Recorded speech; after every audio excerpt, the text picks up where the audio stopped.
almost perfect. I forgot to kill the music for one more repeat. Hello and welcome to Oz by Drone, and I'm Greg, and I've got Grumpy joining me today. Hi, guys. Hello, Lloyd. Hi, how you doing?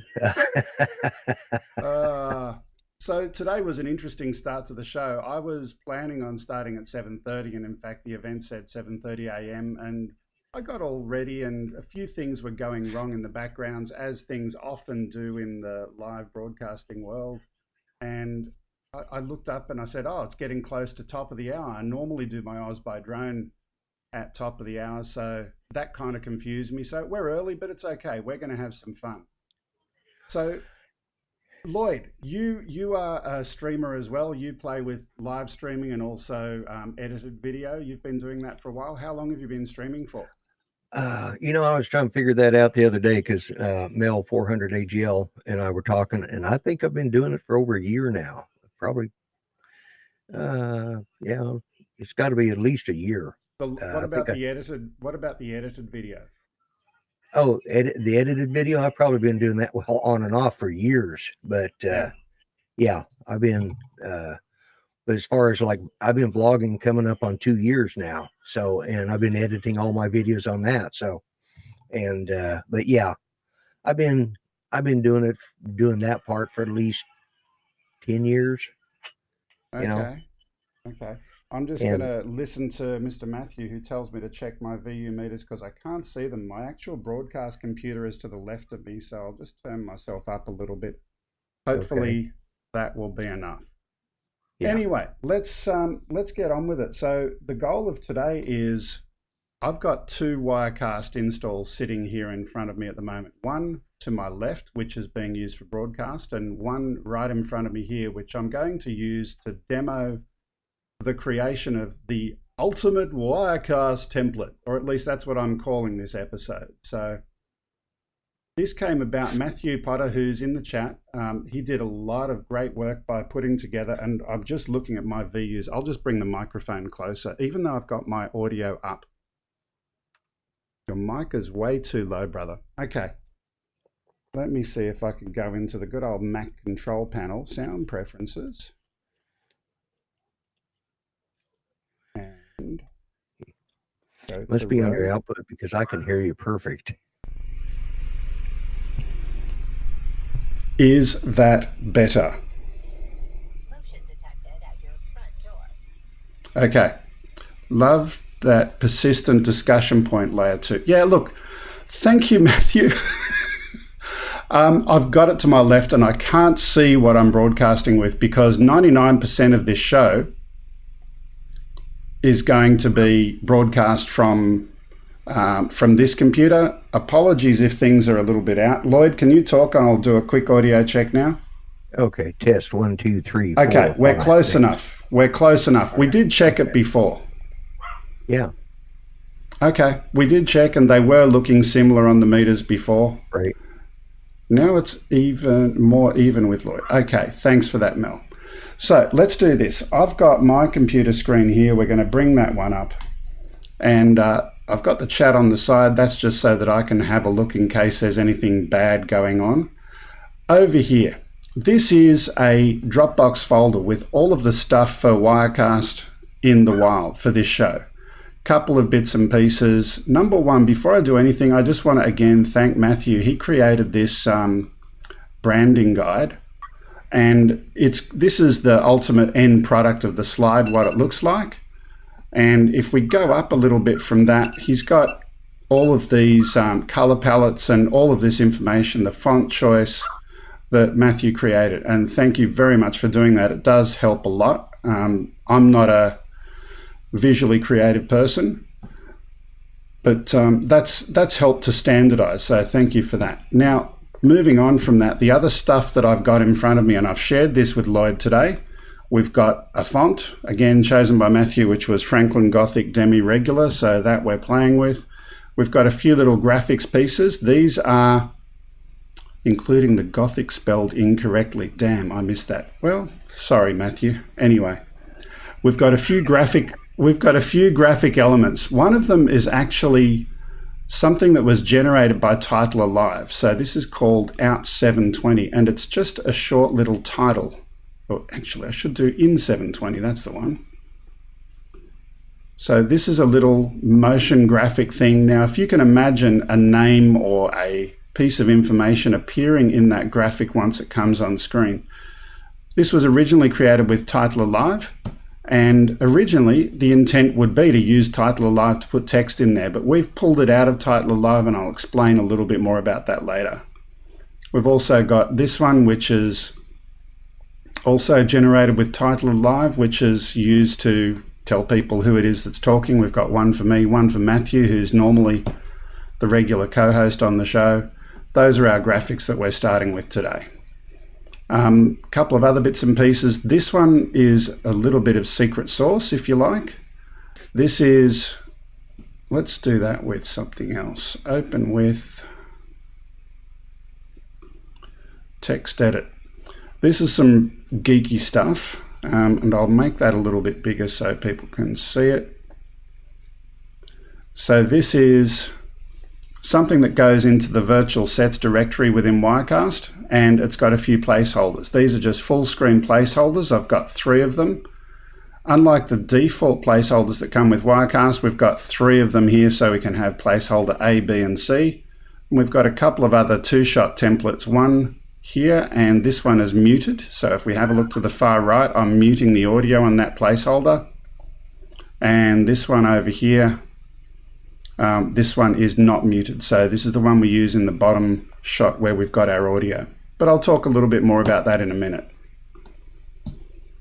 And the last thing we've got in here is a bunch of text. So the title of the show, we don't put in the Wirecast document. We actually put it in a text file here, Wirecast in the Wild. The names of the hosts today is Lloyd and Greg Kuhnert. So we've got that in there. All of this stuff you will see in a little bit.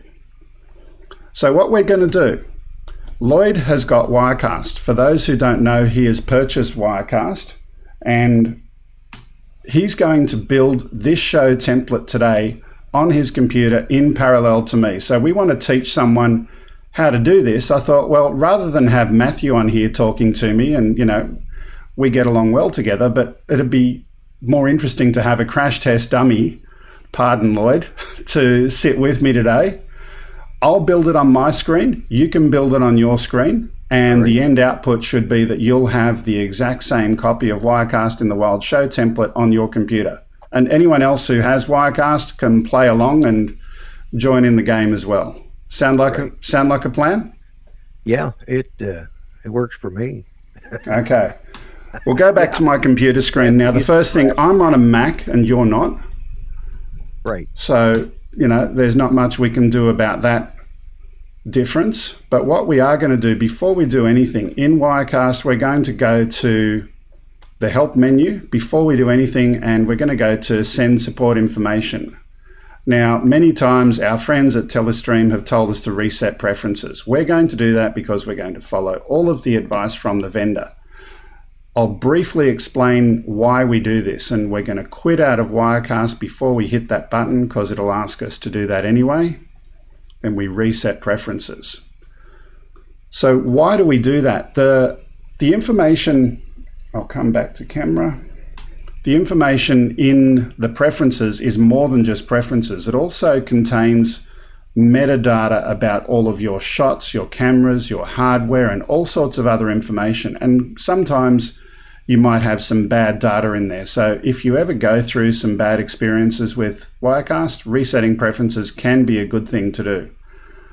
One thing that I would say as a future potential idea for Wirecast is, can we have a way of resetting everything in that file, but not reset the preferences? So reset the metadata only. That would be really, really cool, because the setting of which audio device I want things to go to and all of the other things that I've got in the regular Wirecast preferences, I don't want to reset them. I want to clean the registry without doing all that other stuff. And rebuilding the whole thing from scratch each time. Yeah. So anyway, I've just restarted Wirecast, and we get to this screen and it asks, do we want to send diagnostic information? This is data that is designed to help Telestream. So when it crashes or has other problems, it will send that to them. We will definitely send that to make sure they've got access to that. And on the screen at the moment, it tells me my coverage has expired. That's not actually correct. It is licensed and it does have more coverage. This is a bug in the current version 12. I'm actually using 12.1.1, and I'll explain why that is in just a moment. So we're going to click that, and we now have our empty document. We're ready to start. So let's create an empty document. So it mentions on the screen here, a newer version of Wirecast exists. Would you like to download the new version? The answer for me is no, I don't want to. The reason for that is I'm running 12.1 here, 12.1.1. I don't want to run 12.2. I tried it last week on my show and there were too many issues with it. So 12.1.1 is, in my opinion, the most stable version to run at the moment. Other people may have different experiences. So we're going to cancel that and we won't bother checking again. Okay, so we've got a blank canvas. Just going to make that screen a little bit bigger. Give us some room to work. So first things first, we've got 5 layers. We're going to start from the bottom, and I'm actually going to, at this point, send, there we go, our first topic. We'll send that live. Topic number 1 is actually layer 5. So at the bottom of the screen here is what I call layer 5. And we're going to go and create our first shot. So as I get my notes over here to make life easier for this, the first shot is our live background. So we're just going to go to shots, create a new shot. And there's our new shot. Double click on that to open the properties panel, and we're going to call it live background. Done. That's the first step. Once we've done that, I'm going to go over here and create change the template. So I've got these templates that I mentioned before. Those templates are from my that XML document that we showed before. So let's open that. I'll explain what these are. Wirecast in the wild, a one-up shot, so there's only one source, and it's source number 1, 2, or 3. And over here we've got 2 sources, which is 1 and 2, and 2 sources, which is 1 and 2, or A and B. The M at the end indicates that they're muted. That just helps me. That's just my kind of thing. So down here, we don't want it muted. This is going to be our audio shot. We've got our A and B placeholder, and we're done. That's the first step. Which one are we doing? Which template? You with? We're using the WITW 2.12. 2.12 without the mute, right? Okay. Correct. So this is our audio layer. We're going to put audio in here. That's the reason that we don't want it muted. Okay. Next thing we're going to do, and what I might do just to make this a little bit more visually interesting, I'm going to see if I can add my camera on the computer to my left. Just bear with me a moment. I should have planned that before.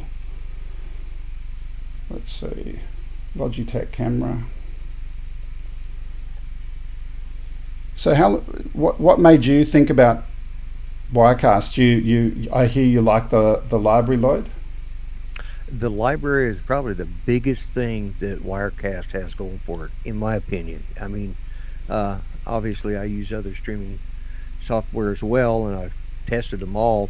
And, you know, I was needing to expand on bringing in guests, and I could do it at a price that was inside it fit my pocketbook. But it's really the library, because the video, the audio, and the still images that you get with the library, that for the yearly renewal is well worth the initial cost. Yeah. Look, I think the library is one of their best features that they've added. I think there's a few things they could do as well, but let's move on from that. I'll put the computer back on the screen now. Let's go, and we're going to continue to build this template. Hopefully that looks okay. Yeah. So we've added our live background. We've changed the template to that particular one that we're using. And just a quick comment on that, it would be helpful if we didn't need to do that in two steps. So when you're creating a shot, I don't want to have to create a shot and then change the template. I would love to be able to do that in one step, just automatically create a shot from template, but that's currently not available.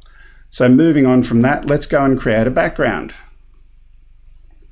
So if we go to background, solid color, we've got our background object. Now you follow along, Lloyd, and tell me if you get stuck at any point. This background object we're going to call absolute background, and we'll make it 1280 by 720. Sorry, what was that, Lloyd? Backgrounds, and we're doing that under the shot layers, right? On correct. Number 5. Yeah. In the plus. Yep. So over here in the shot layer, we click the plus. Yep. Then we go into the source properties. We'll call it absolute background 1280 by 720. The color we're going to give it is 242424.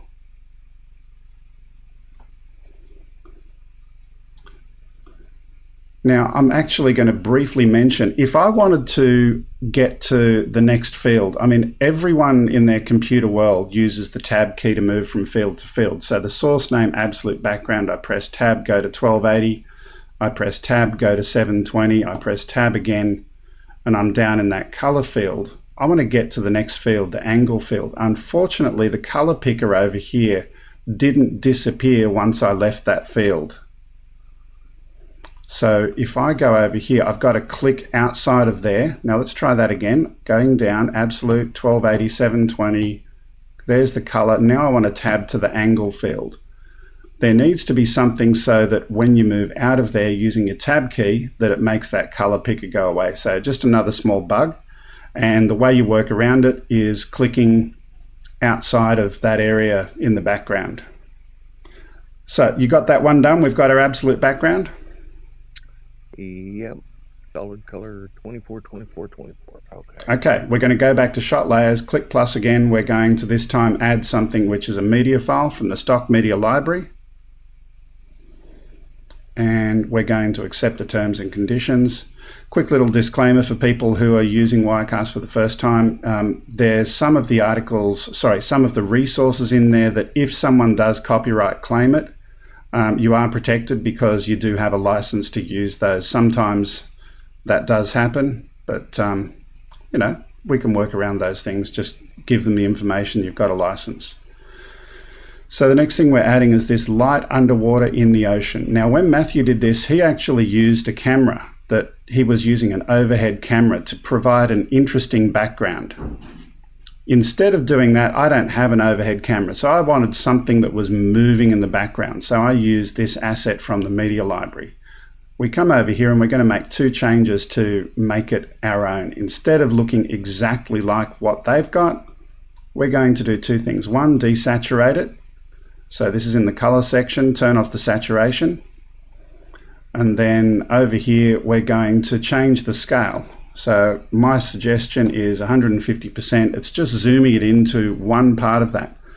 We don't know necessarily that that's underwater. If you look at that shot at the moment, it looks even like clouds at the top with a ray of sunshine. It's just making it a little bit abstract. Right.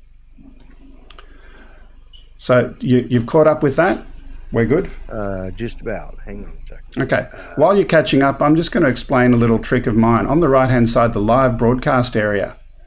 That's still on the screen at the moment. And in fact, all of my templates that I have always have that in there. I never actually go live. I'll save the document and then I'll test with it. And then the reason why I do that, it's kind of like a seal on a package. You know that you've never broadcast or done a show with that template because you've still got that original slate in there, the live broadcast area. So while you're finishing that, I'm going to actually save that document now. I'm going to save as, and I'll put it in this folder. We'll call it new template. Save. Okay, are we good? Yep, I'm saving it right now.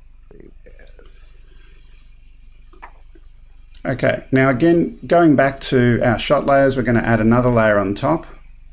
Now this one's a really cool trick. It's using the same absolute background that we used before. So shot layer, plus backgrounds, and we're going to click on that existing absolute background, put that in front of it. At first, that doesn't make sense to put a solid color in front of your motion background. But if we go over here into the shot layer properties and we put in 60% opacity, it's just adding a kind of a filter on top of that original image behind there. So it just, again, makes it our own, makes it unique. So tell me when you've got that and we'll move on. Got it. Okay. So this is our background that we're going to use for everything. I'll just explain the A and B placeholder that we created before. That's for our talent, for the audio for our talent. We put them there in this bottom layer and we put their cameras in upper layers. The intent and the goal is we don't want their audio to spill through. Okay. So moving on from that. Okay. We're going to go to layer 4 now, and that's when I'll change my little topic.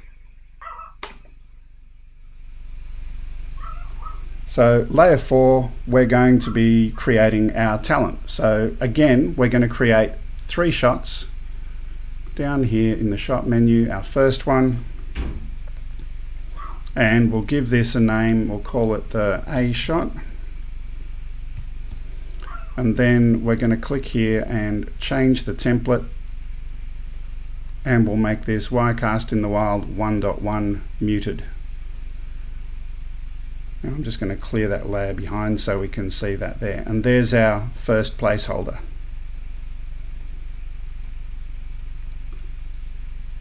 Then we're going to go over here. We're going to create another new shot. And this one is going to be our AB placeholder. And I'm going to add some numbers in there, 335, 20. I'll explain what those numbers are later. They're just a little helping hand to do some stuff later on. And again, we're going to change the template. So this one is going to be Wirecast in the Wild 2.12. This is where I got lost. All right. I've got the first shot called A shot, right? Yep. And then we're doing the second shot. Correct. We're doing it inside that layer, or we're doing it next to it? Right next to it. Okay, see, I don't have the A placard. What am I missing on that first shot? The first shot you did. Okay, so right click on it, then go to change template, Wirecast in the Wild 1.1. So that's our first placeholder. I missed the change template. Wirecast in the Wild. Which one? 1.1. 1.1. So, okay, yep. There we go. All right, Yep. I'm caught up now. Next one, new shot, right? Yep. And this one is 2.12 with the M for muted. All right. Change template. 2.12 with the M for muted. Okay, I see a B shot. All right. Okay. And we'll do this one more time. So we'll create the shot, new shot. New shot. And we'll change the template. And this is 1.2. So this is our B placeholder. Change template. 1.2 M. Mm-hmm. There it is. Okay. So what's this one called? The B shot? Yeah. And the middle one is the AB shot? Correctamundo. And again, these numbers 335, 20, I just put in the name of that. The reason for that, I'll explain a few things. First of all, with the placeholders in Wirecast, if you have a look here, unfortunately the placeholder doesn't fill up the entire frame. If I was to replace that with a camera right now, that'd fill up the frame. So this is one of the problems in the current release version. They've got a image that was originally created before they invented the current resolution 720p and 1080p that everyone uses now. So this is kind of a legacy dinosaur artifact, if you like, these pictures. Hopefully they'll fix that in a future version. But then we move to this one, and what we need to do is to go down here and we're going to crop them to make it look good. Now, it'd be great in the templates if we could actually have these automatically cropped. So if I go to I'm going to change the shot just for a moment. If I go to this shot, you and I, we've got our own two little boxes on the screen, and that's working just fine. But if I didn't crop it, it wouldn't look so good. So let's go back over here now, and we're going to crop it. So these numbers 335 and 20. So a placeholder 335, 335, 20 and 20. Now that's interesting because I did this yesterday, and in fact I did it on the other computer, and for some reason I think it might be 225. That might be my bad. 225, 225, 20, 20.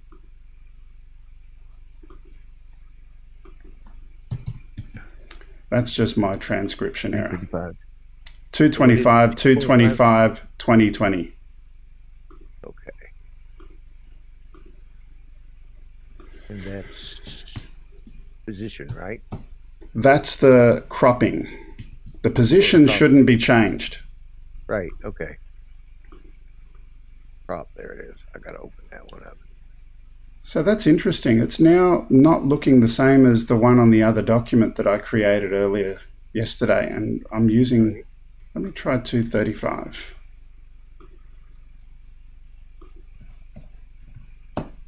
That's better.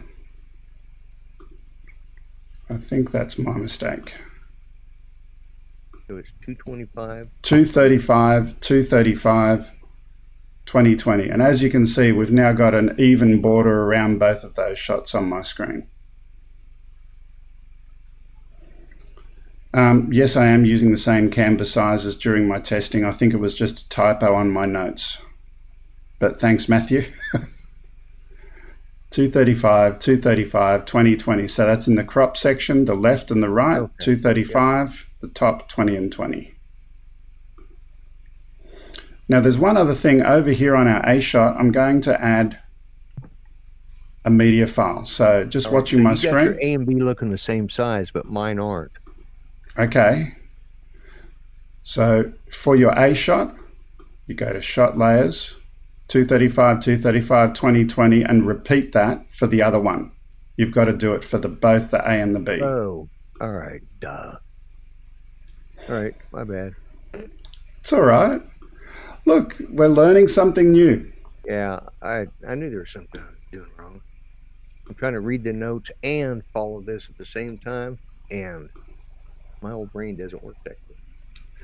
So right, while you're doing that, we're going to go to the A shot now. We're going to add a motion graphic. So click on the plus in the shot layers and click on Add Media File. We'll go to our folder, click on Graphics, and we'll click on the gk.mov. So that's the Greg Kuhnert motion graphic. Okay. gk.mov in the graphics folder. Got it. Now I'm going to save the file at that point. Normally we'd put Matthew over here, but since you're our guest today, we don't want to put Matthew in there today.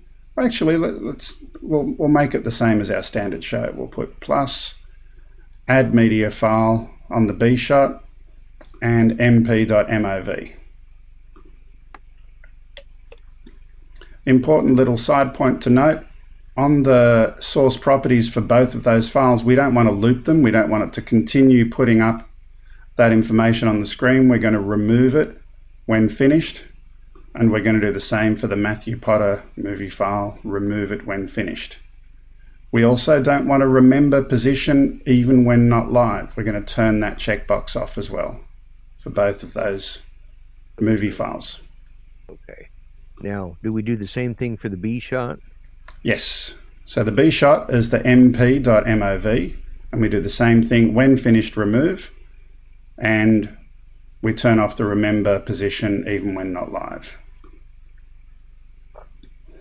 So while you catch up, I'm just going to save that file and I'm going to demo a little bit of this. So over here, we've got our A shot. We're going to send that live now on my screen. Little glitch in the way that rendered there. Let me try that again. I'll move it to that size. So you can imagine I'm in the A shot and it does that nice little motion graphic that's been pre-recorded, pre-rendered from Titler Live. Now, the reason why it was pre-recorded is for performance reasons. The CPU load from Title Live running in the background is pretty high, and if you're running it on the same computer, that's even worse. You can run it on a separate machine, but that's extra work, extra hardware, extra resources, extra configuration. By pre-rendering it and using it just as a video file, that makes that nice and easy. So every time we change camera shots to one person or the other, that'll happen. When we go to the split screen shot in the middle, we've got no motion graphics. It'll just be the split screen. Okay, so at this point, just because, like I said before, I'm going to close that and reopen the file. I did save it just a moment ago. The reason, as I explained before, I like to know that I haven't broken the seal on this document. So this has never been used live to air. And I've got my live broadcast area information up there. So you've caught up, have you, Grumpy? Yeah, I did the save. I've got all those. Let me double check. Why did it go over there? Hello to your dog in the background. Yeah, I know. Sorry about that. That's all right. Hang on a second. So the next layer we're going to do is what Matthew calls a idle slate. Is there supposed to be anything on the AB or not? No, there's no motion graphics on that. It's right, just good. Yeah. Okay. All right. So going in here, we're going to go to layer 3 now and create a new shot again. And we'll create it just as a blank shot. And we'll call it our idle hidden.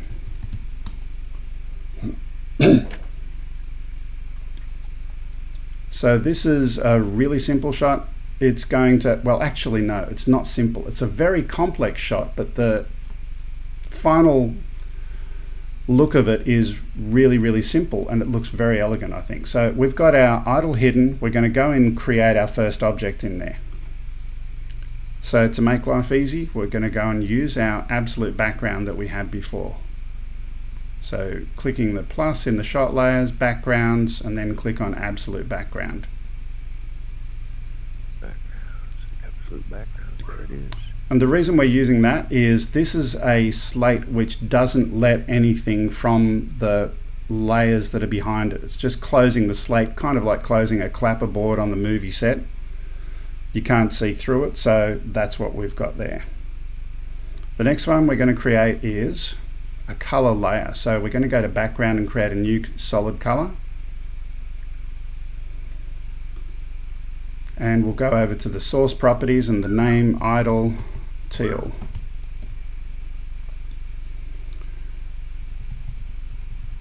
Now some of these numbers here, 1500 by 332, these numbers were picked 1500 because I want it to be wider than the screen. We're going to rotate this object in a moment, so when it rotates it needs to be wider. The 332, I'll explain how it was picked in a moment, but you can work out what works for you depending on what you're trying to create. The color picker again, 00FFC8. This was from the color palette that we saw at the beginning. And again, I'd love to be able to not have that color palette when I tab out of that field. That's just an annoying bug there. And the workaround is just to click off to the side. You caught up to that? I've got the height and doing the color is 00FFC8.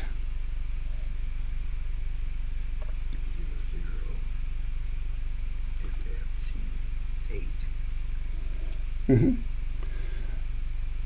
And when you've finished with that, we're going to go to the smooth transition properties.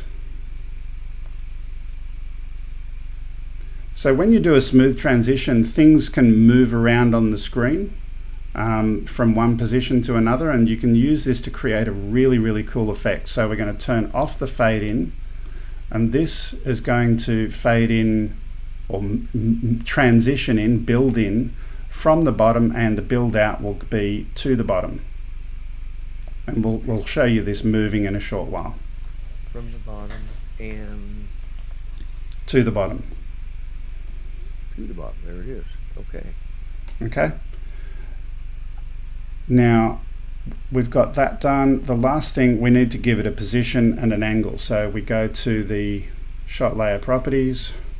So minus 359. And again, these numbers are just what worked out. Normally, you just move the objects around on the screen and find out what works for you. But I've just got the raw numbers here to make it a little bit easier. The Z rotation is 16.2. 16.2. And the last thing we're going to do on this one is enable a drop shadow.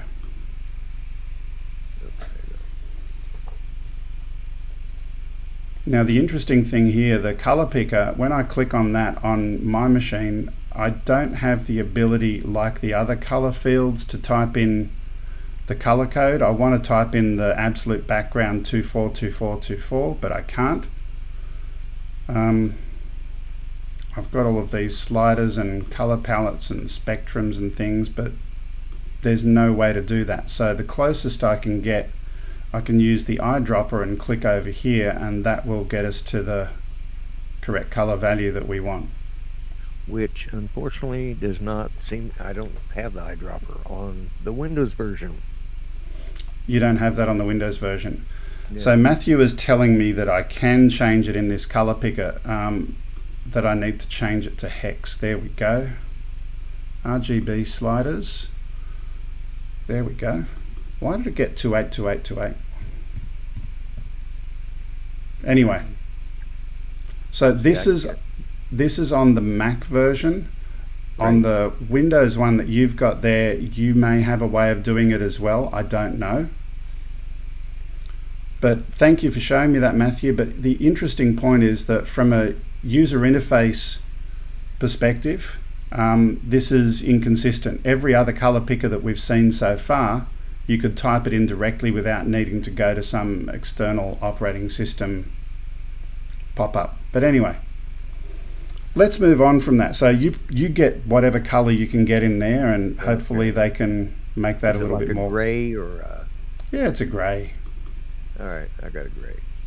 Okay. All right. Now, yeah, I know.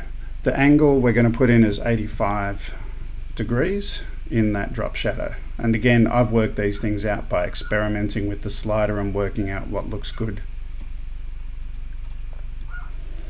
Okay. The next one we're going to do is another layer. So once you've caught up to me, we go back to the shot layers and we're going to click the plus button again. And we'll do a new solid color. So tell me when you're there. Well, I will as soon as I can figure out where I'm at the shot layers, but for some reason there's no plus or minus. So you can see the idle tail and the absolute background? Yeah, I can see them. So the plus button's disappeared? Yeah. So I've seen this sometimes, and just make sure you're clicking on the right thing. So if you clear that and you re-click there, does that bring it back? Clear the layer? Yeah. Yeah, when I clear the layer, there's nothing there. Yeah, now click on that shot again, the idle hidden. Right? And still, I just see those two, but nothing else. Hang on a second, let me do this. No? I thought it might be I had too much real estate on the bottom, but no. Okay, so let me try this. Can you share your screen if I put your camera up? Yeah, I know what I did. When I was on the shot properties, I had to scroll down to get to the drop shadow. Well, there was no scroll when I went back over to... the scroll bar was missing to go back up. Yeah, okay. The scroll bar was missing to go back up. All right. But yeah, let me show you that real quick. This is, I don't know if you're seeing that or not, but this is what had happened. I was down about here because I was doing the drop shadow. Okay. Well, then I went over to this, no scroll bar. Okay, gotcha. I had to go over there. So that's obviously, I would say, a bug. You know, we need a scoreboard to put up the number of bugs that you and I find. But Matthew is telling me that bug is fixed. Thank you for that sound effect, Grumpy. Actually, I didn't have your camera on screen. I was watching it, but I didn't have it. Can you do that again, just so people can see it? Oh, you mean put that back over? Yeah, there we go. You want me to demonstrate? Here's what was going on. I had it down here because I was doing the drop shadow, right? Mm-hmm. Enable drop shadow. Why is that unchecked? All right, but then I went over to here and see wherever I've left that scroller.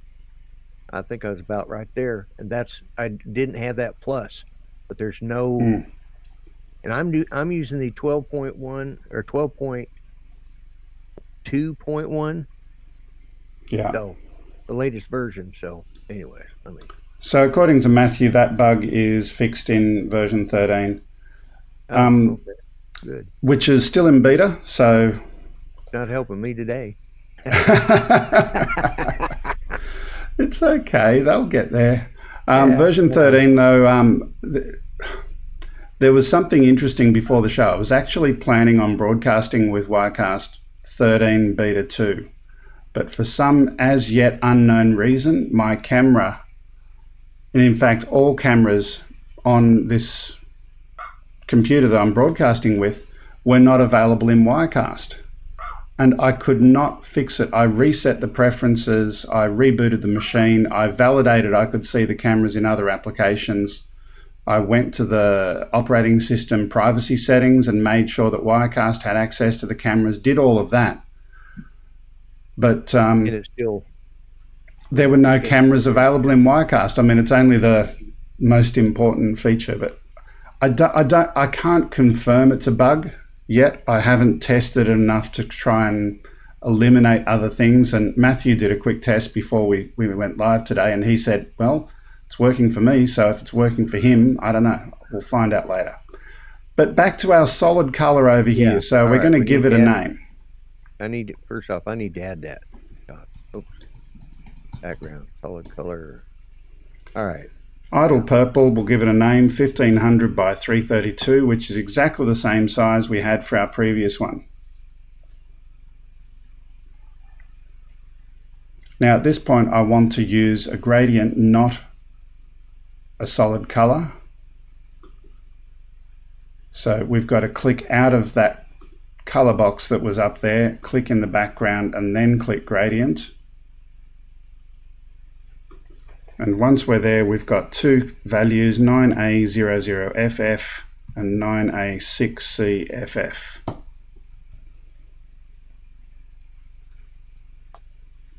All right. Gradient, and it's what now? 9A00FF and 9A6CFF.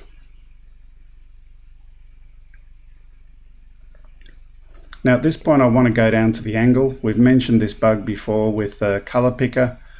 When you tab out of that field, it doesn't disappear.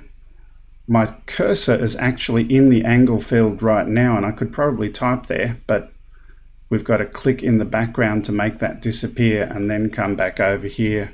We want a 90-degree angle for that gradient.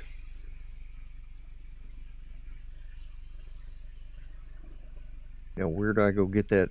Where's that at? Over back of it. So that's just underneath the gradient colors. We put them in. You got to click outside, then 90 degrees. Oh, there it is. Oh, there it is. Yeah. Okay, smooth transition properties. We're going to do the same builds that we did for the previous one. From bottom to bottom. We're going to turn off the fade in, fade out.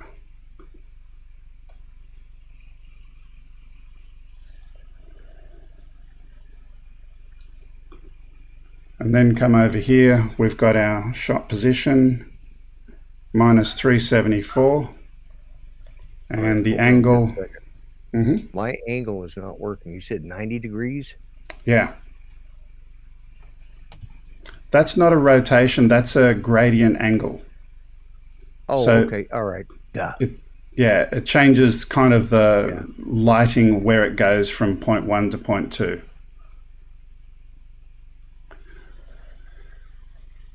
Okay.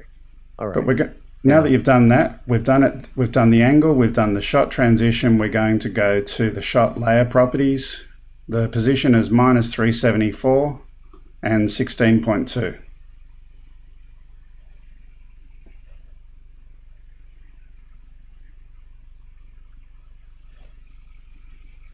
And what?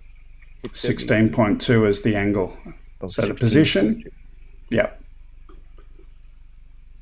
So position minus 374, Z rotation 16.2.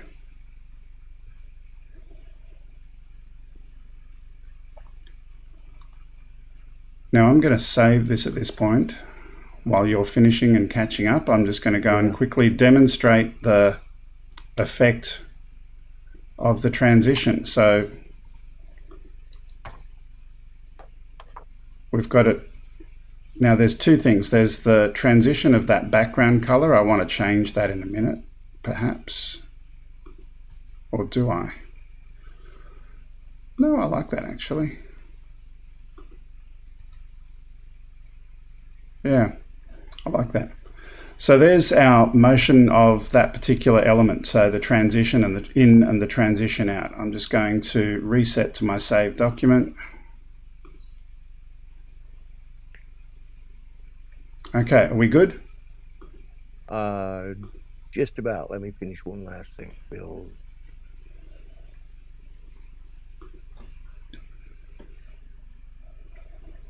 So the next thing, while you're catching up, I'll just explain the next idea. The next bit we're going to add is the title of the show. Now, a lot of people would traditionally put static text like this directly into the Wirecast document. Rather than doing that, we've got the ability to pull that information from a text file. And the reason why that is useful and interesting and helpful is by pulling it in from a text file, you can use the same document and have that text file in a Dropbox and change the name of the show and change that information and have other people who are collaborating in that Dropbox changing parts of your template without needing to even open Wirecast.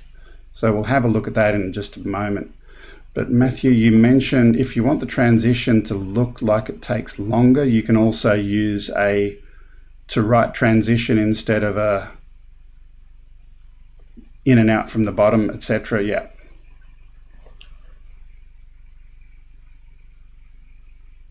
You meant to left. Well, this is a bottom transition, not a top one, but I get what you're saying. Okay. I have one question. Mine Go ahead. doesn't look like yours. What does yours look like? My teal is right dead in the center instead of underneath the. Let me show you. That's what mine looks like. What have I done? Can you just show me each of those objects? Each of them? Okay. I think you've also rotated. Oh, yeah. Just turn off the eye, so see them one at a time. Turn off that one. Turn off the next one. Okay, so we've got the background object. Yeah. Right. Yeah. There's the teal. Did I miss something on the teal? The teal is green screening, I think. Yeah, the teal because of my green screening of your shot. Okay. The vertical position of the teal object is, so if you go to the shot layer properties, it's minus 359. Minus 359? Yeah. I knew I'd missed something there. There we go. It looks a bit funny for us because it's getting green screened out in the background on top of it, but yeah. Okay. Yeah. All right. We're good now. Sorry. Okay.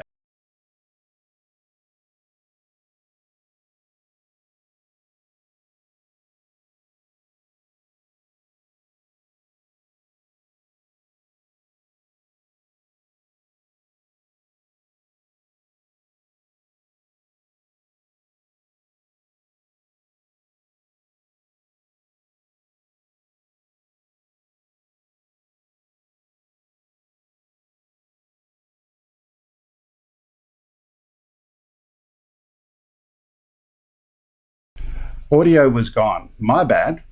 Right. I was trying to get rid of the background and I didn't send it live. Anyway, it's not another bug. It's not a bug, Matthew. That one's human operator error. And we're doing, all right. So this one is idle title.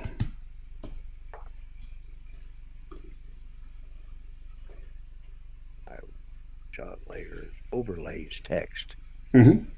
Overlays, text. There we go. Add. All right. This is. The source name is idle title.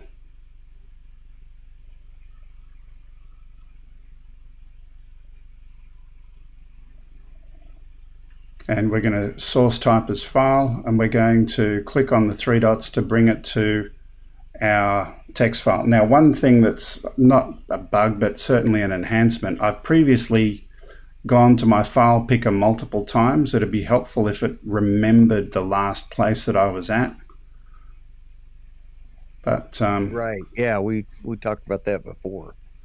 Yeah. So there's the title of our show, which has come in from that text file. So let me know when you've got to there. Okay, that's the one that's in the Dropbox. Dropbox, yeah. Mm-hmm. Come on, where's my Dropbox? There it is. Now, which one is this? This is the title of the show. The WT, which title? Text file? Title. Oh, okay, all right.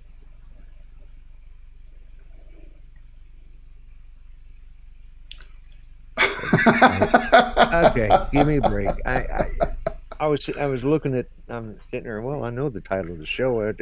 I was looking under text. All right, I'm good. I'm just going to pause for a minute. So our friend Matthew Potter, who has access to the Dropbox where this is located, made a change to the text file and changed it to Matthew Rules just briefly, and that came up on my screen. Dropbox synchronized, displayed something new, and that is really, really cool. There's a lot of power in that, and it's a secret that a lot of Wirecast people don't know about. As an alternative to a title alive type solution, just imagine you could have this text file that's got no content in it at all, and then you put some content in it and it just appears on your screen. That is very, very powerful. But Matthew, if you want to change that again, just for a little bit of fun, you can by all means do that right now. So while Matthew's doing that, so you've got the file path done, you're up to that point, Lloyd? Yeah, I've got Wirecast and Wild up there, yeah. Okay, so let's move down, and we're going to go down to the font. Oh, okay. There's Matthew Rules back on the screen again. Did it happen to you too, Lloyd? No, or if it did, I blinked. Maybe you're not using the copy from the Dropbox. No, that's where I got it from, right out of the Dropbox. Okay. We'll see if it comes up in a little while. Maybe it's still synchronizing. Now, where do I find the font? The font. So scroll down. So all of our info's there. We scroll down and we see font, and we bring that to system font. There's an advertisement for you. Watch Grumpy's show. Yeah. Matthew Rule. Okay. So the font we're going to use is the ones we mentioned, Franklin Gothic Demi. Oh, there it is. Franklin. System font.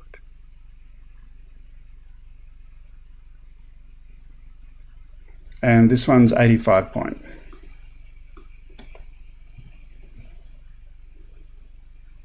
Takes forever to get to that. Now this is in the A's. Matthew, why didn't you pick something that started with the letter A? But let me just quickly talk about what Matthew's just mentioned here. Custom fonts often do not work. So custom fonts are the non-built-in fonts that come with Wirecast where you go to system fonts. What we've found is that anything that does not have typeface regular appears to not work. And here's an interesting one. On a Mac operating system, sometimes when I've been in here and I've noticed that the typeface regular is not checked, if I go in and check that, it works and the font comes up. So, and Matthew is saying anything that's not regular, italic or bold, that kind of matches what I've seen. So if you do have a problem and you've got the ability to set typeface regular, put that in and it should work. Condensed and other font families and varieties don't work according to Matthew. So you got that? You've got the font? I have got it, and I've even got the font 85? weight 700. Yep, and Yep. font weight 700. Okay, so let's move on from that. I do want to point out one thing. In the original document that Matthew did, he did this text information as a JPEG, which worked, but I wanted to do it with text. Now, in the original, there was a gradient on the font, so you could actually see top to bottom a gradient in there, and it looked really, really nice. That's one of the missing things in Wirecast. There is no gradient capability. It'd be nice if that was in there at some point in the future. Yes, you did a transparent PNG. But please, can we have gradient, please? Pretty please? Yeah, that would be nice. Okay, the position of this is -120 on the vertical axis. And our Z rotation is 16.2 again. So all of these are 16.2.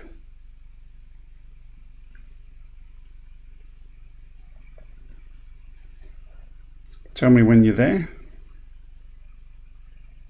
Okay, doesn't look like yours, but yeah. What does yours look like? Z rotate. Mine is tilted sideways. So the Z rotation is 16.2 and the position is now it's -120. Okay. Yep. All right. We're good. Okay. I forgot. I'm watching you on the stream. I'm not because when I look at you, all I'm seeing is the. Actually, What are you never saying? mind. Well, I've lost you. There we go. Yeah, all I'm seeing is your camera picture of you. I'm not seeing what you're broadcasting out. I'm just seeing your face. And except when when I'm watching on the YouTube channel, that's fine. But on You should have told me, you. because then I could have just pressed that button and done that and then done that, and now you can see it. That would have been a lot easier. Jeez. That's why I keep saying, well, wait a minute, because you've been either I've been ahead or I've been behind all the time. So, all right. Jeez. Okay. We're good. It's working. I can say nothing. Okay, next thing we're going to do. Down the bottom here in the right-hand corner, it's going to have with Greg Kuhnert and Lloyd Mendenhall, or with Greg Kuhnert and Matthew Potter. We need to put that in there. There's two parts to that. There's the label, the word with, and there's the actual information. Let's do the label first. Okay. And Matthew makes a comment, his resolution is likely to be super bad. Yeah, the resolution on Rendezvous for what the guests see is very, very difficult, but at least it gives you a rough idea. Okay. Kind of a way of explaining this might be what you'll be seeing in another 5 or 10 years at your age anyway. Yeah, I'm already seeing that bad bite me. Okay, so we go to overlays and we're going to do a new text. And in the source name, we're going to call it idle with. So this is our idle slate, and we're using the word with in the title. And rather simple one here. In the text of that box, we're going to put the word with. We could use a text file for that, but this one's not going to change. So let's just keep it like that. And we're going to scroll down to the font again. System font, again, Franklin Gothic Demi,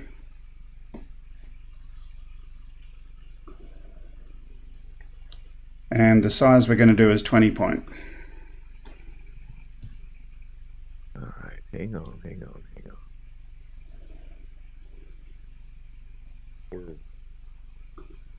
Now, do I find all this? All of that was in the source properties tab. Source So properties, idle width, all right. then the text, the word width, scroll down. We do our system font, File. Franklin Gothic.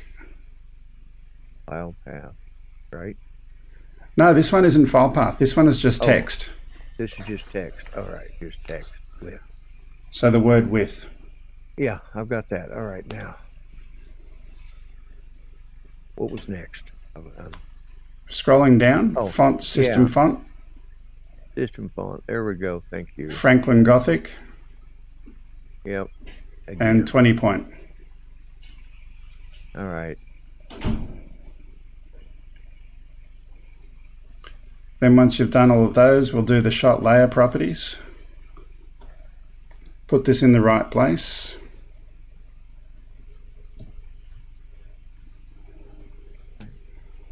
Okay. And our shot position is 486 and minus 186.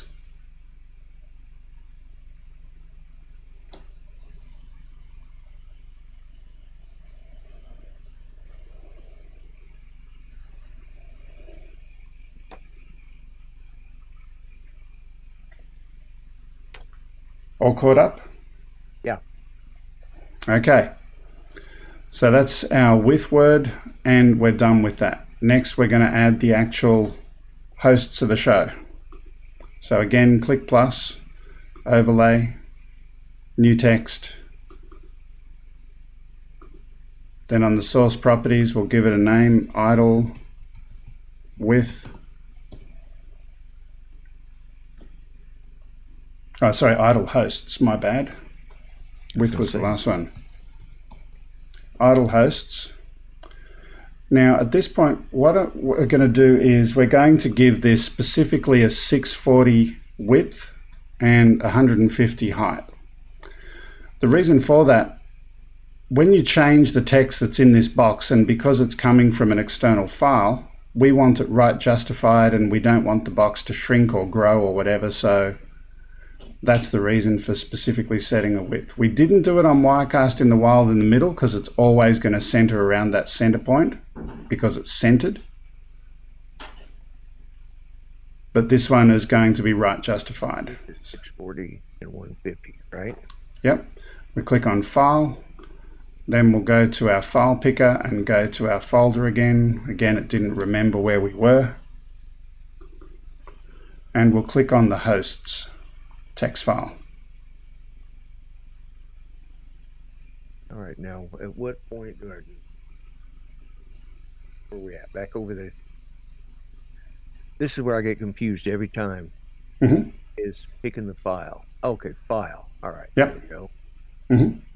And then we go to, there's the path. All right, now I've got to go back to text. And this is host 1 or 2? This is hosts, plural. Hosts, plural. Thank you. All right, got You've it. got a little bit of a lisp there. Hosts. Yeah, I know. By the way, Matthew, just in case you know the answer to this, keep reading the text file continuously. I'm curious what that checkbox does, because when you made changes, it automatically picked it up. Why would it need to read it continuously? Don't know. Anyway, that's just a little side topic. Scroll down. We're going to go to our fonts. System font, Franklin Gothic Demi.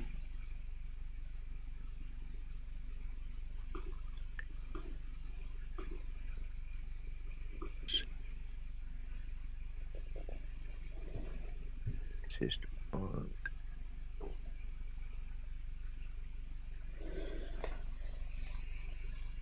Geez, why didn't he pick something in the A's? It's just a pain. So Matthew is saying in the background, if you uncheck that, it doesn't auto read on changes. Well, the interesting thing is that it's unchecked by default. So I'm very confused as to why it's reading the changes live if I haven't got that checked. So something for us to experiment with another day. Franklin Gothic Demi 36 point. Got it? I will in just a second. And 700. Yep. Okay. All right. Yep. Got it. Okay. Shot layer. Oh, one more thing. We've got to right justify this one. So scroll back up in that tab, in the source properties tab, and the justify will set to right. Okay. Yep. And then we'll go. And then we'll go over to the shot layer properties and do 200 and minus 272.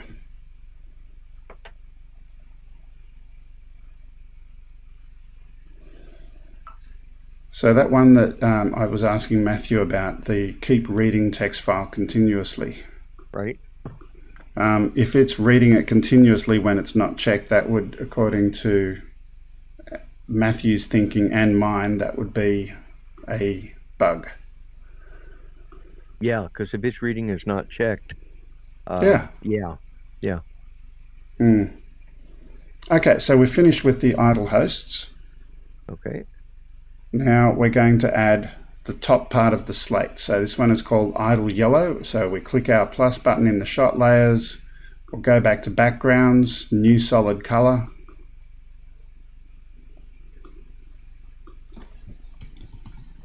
Okay. Idle yellow.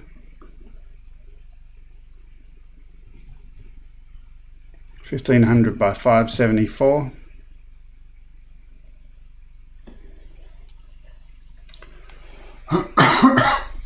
Pardon me. Now again, we want this to be a gradient. Now the normal user interface kind of thing, the tab navigation and all of that to get up or down or tab doesn't appear to be working. Only way around that, we've got to get rid of this color picker. And only way to do that is to click here, then click the gradient. And then over here in the gradient, we're going to type in FFE100 and FF9400. What's the second part? FF9400. Now the gradient angle, again, is 90. I would love to be able to tab down and use my keyboard, but I need to use a mouse to get there again. Is 90? Yeah.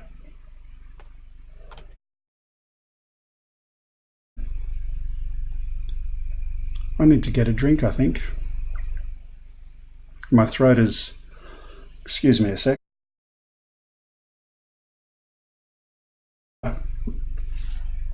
Little bit of coughing in the background. So the gradient angle is 90.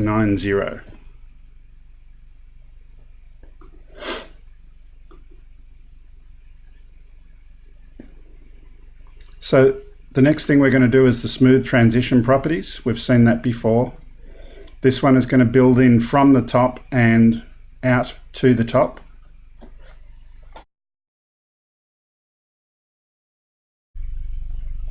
And we're going to turn off the fade in and fade out. Okay, give me just a half a second to catch up. Tell you what, I'm going to put you on camera while I just get a glass of water or something. Okay, yeah, that's fine. That's fine. Do you want to share your screen? Yeah, let me do that. Let me pop that over here. There we go. And you got me on camera, and you said the We'll be back in one moment. The angle is 90. There we go. That's 90. All right. Now it's looking like his. Okay. Now we'll be going to this part next. Oh, the transition. I gotta do the transition.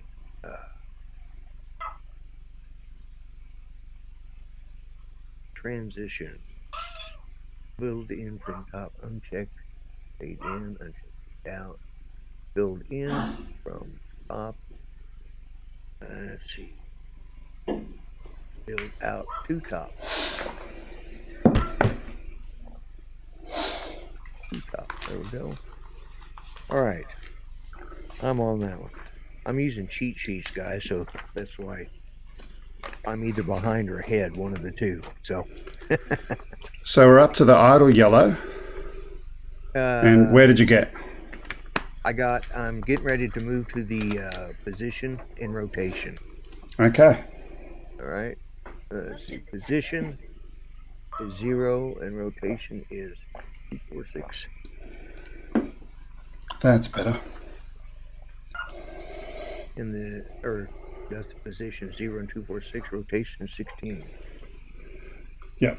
For those of you that are in the United States and he keeps calling it the Z rotation, he means the Z rotation.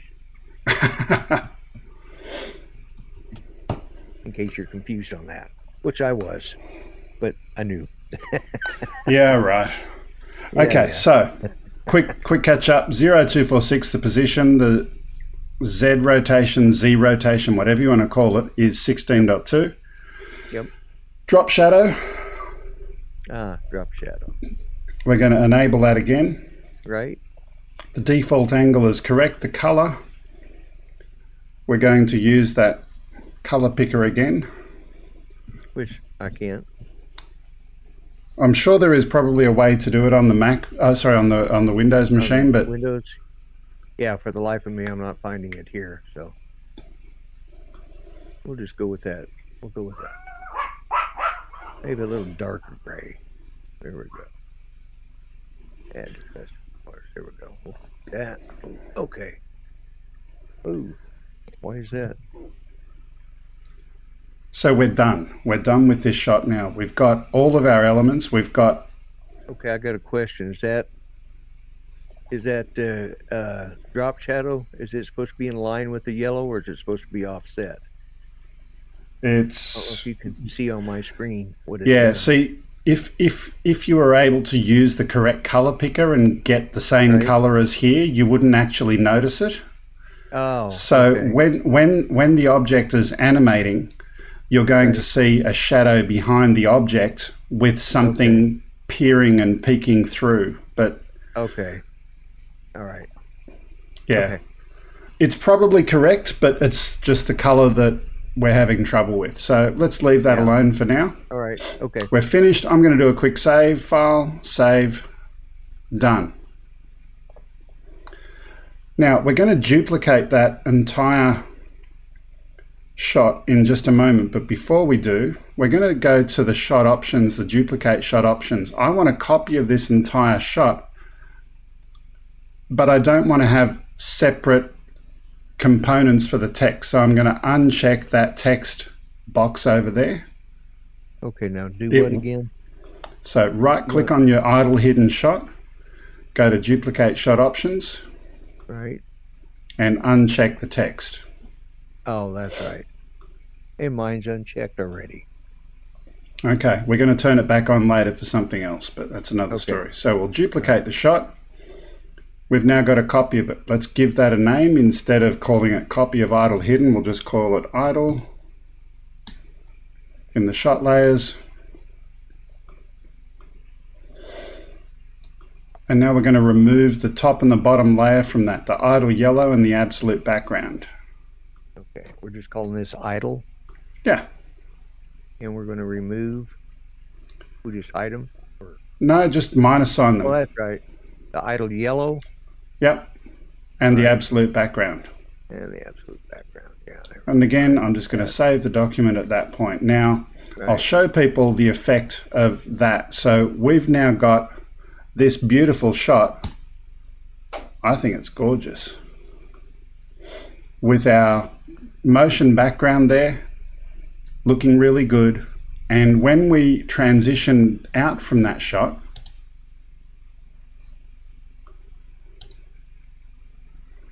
now there's a few other options that we could employ there. We could make the text, in fact, this one I think should probably move out with the slate. So we could do that as well. Over here we could go, and you don't have to do this for the moment, Lloyd. This is just Right. some yeah. academic stuff. Yeah.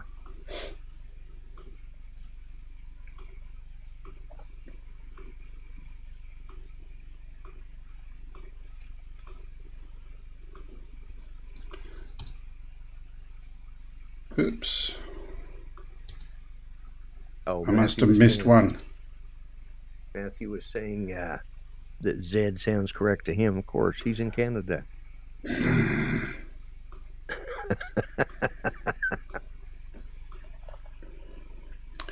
Let me just play with this a little bit.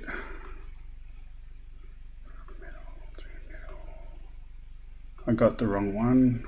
Want to go over here to the hosts just to show the effect.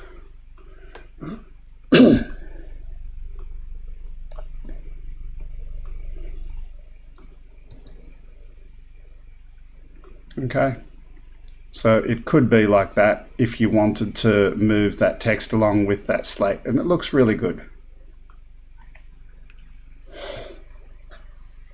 Totally your choice of what you want in terms of an effect for what you're building. I didn't change it on this one, so that's what it is for now. Let me just close that and I'll reopen to my saved version. Okay, so we are now finished with layer 3. We're going to the next layer.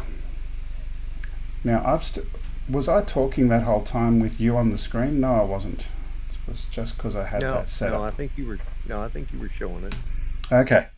Yeah. Here we go. By the way, change the background rotated solid colors to the left and keep the two top for the text. Okay. Lots of options with those transitions in and out. You could go crazy with it. Let's leave it as it is for now. We're going to do the next bit, which I think is a really brilliant idea. So over here we go to media files, stock media library. We want a 5-minute countdown for music in and out of the show. So we're going to create a shot with Live the Moment, and we're actually going to create 2 shots with that exact thing, Live the Moment. We're going to do 2 shots. Mm-hmm. Oh, right click to duplicate. You can probably duplicate. I just created another one. Doesn't matter. Go along the same. Oh, okay, I see what you're saying. Media file. Stock media. Add. Now, once you've got 2 of those, you drag the second one on top of the first one to create a playlist. Yes. All right, there we go. Now we're going to edit the playlist. You can either double click on it or click the cog and go to edit playlist, whichever you prefer. All right. Now here's the kind of genius bit, setting it to automatically transition at the end of the playlist to the current preview shot, whatever you've got in preview, which is really, really cool. Now, the other thing, we go over here and we're going to set this to cross dissolve. Oh, yeah. Okay, so current preview and cross dissolve. Oh, and current preview, right? Mm-hmm. Okay, got it. That's on the first one, correct? This is actually a property of the playlist, not the individual files. Oh, okay. But what I will say, before you close the playlist, go and click on the leftmost shot, give it a green light, otherwise it'll only play the second one. So you've got to let it know where you're up to in the playlist before you close it out. So they both have to have a green light, or just the... Just the left one. Okay. All right. Okay. What's next? So we're finished with that layer. That was a really, really simple one, but we've now got 4 minutes and 24 seconds worth of audio. And at the end of that, it'll automatically transition to the next shot. When you're starting your show, there are so many things you've got to do, and getting that first transition, just imagine you've got it set up and you can use your hands and you can talk to camera. So that makes it a little bit easier. Okay. We're nearly there. We're on the home stretch. So the next bit and the final piece of the jigsaw is our overlays on screen. The first one is the countdown that we use at the beginning of the show. So add a media file. Media file. And we're going to add our idle clock background. Now somehow, just then, it remembered the directory. I wish it would remember it for some of those other objects, but Now, it is that didn't. from our sources, right? Yes, yeah. Graphics.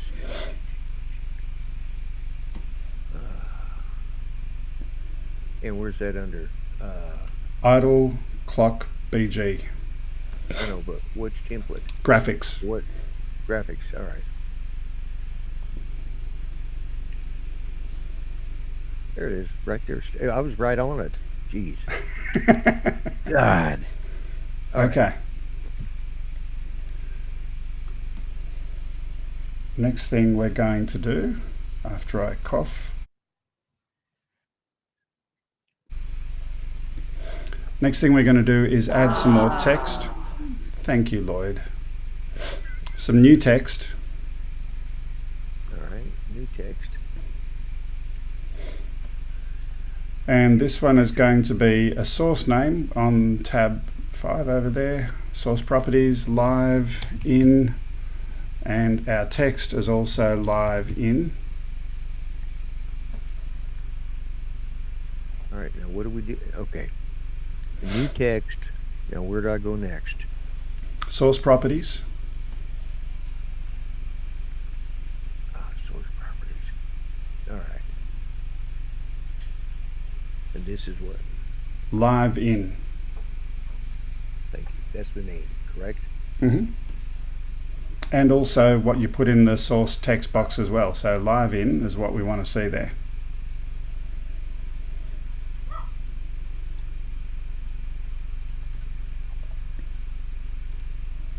Okay.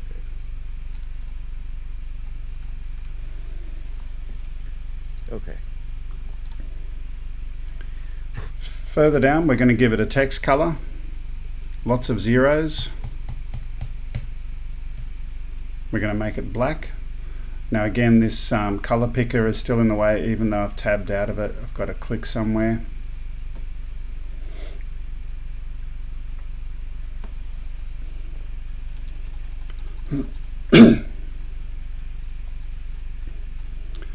Now on the original document that Matthew gave to me, this was using Arial for the font at this point in time. Probably Right. because the font picker on his machine wasn't working. If he was recreating it knowing that we could do this in Wirecast, maybe he'd use Franklin Gothic Demi, but for the moment I'll replicate what was there. So we're going to go to Arial Helvetica. Helvetica, okay. We're going to make the 18-point font size with a weight of 600. Okay. And then set the coordinates, the XY position, to -457 and 272. Repeat those numbers. -457 and 272.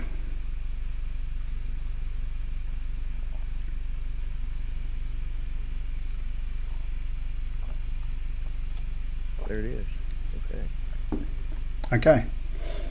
Now, next thing we're going to add is our topics text. So what is the information that we're going to talk about in the show today? So back to the shot layers, plus overlays, new text, across to source properties,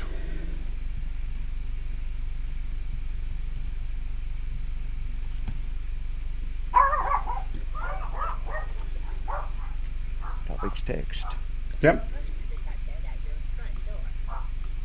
front door. Someone at the door. Yes.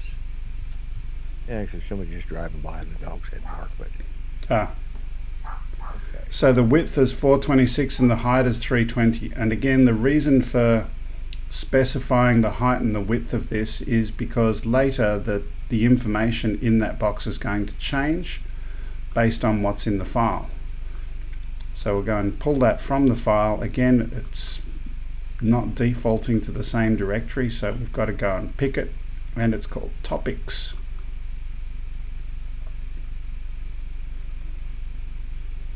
And now, what keep the height the same 426 by 320.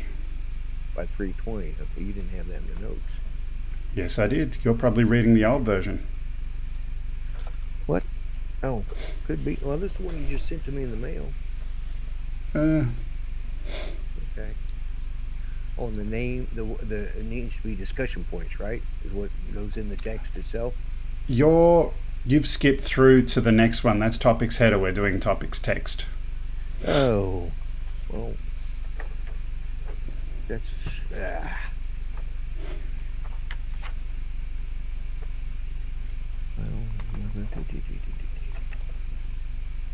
Yeah, you're right. Okay. So 426 by Yeah. 320, we're going to click on source coming in from a file. The file path is going to be topics.txt. Yeah. Next. And the Topics. font, Yeah.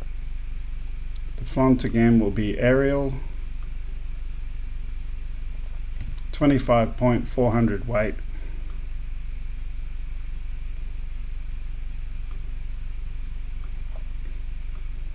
And once we've done that, we go and set a position, -282 and -26.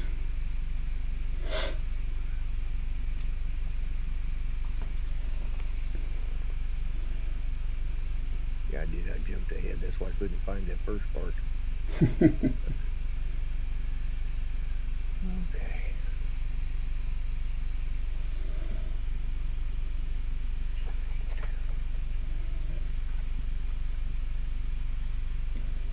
I'm curious, Matthew, if you're building this at the same time as a clean file. Would have been interesting to see that happening on your side. But anyway, I digress. Okay. All right. I'm through with that. Topics header, the next one. So again, we go back to shot layers, plus sign. No, he's not building it. Okay. Topics. Overlays, right? New text. Mm-hmm. New text. And then we go over here. Source name is topics header. Width again is 426. And we'll put some static text in here, discussion points.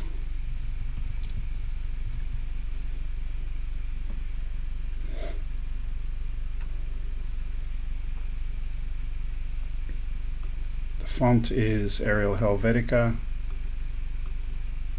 31 point.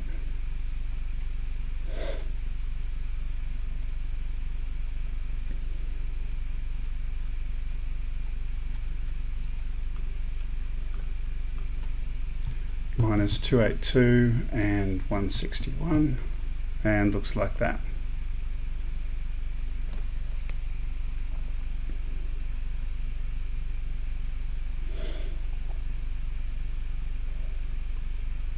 $31.1 at 400, right?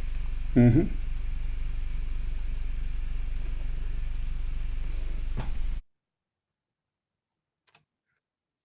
Okay. Now we put it into. I gotta get Shot layer position. properties -282 and 161.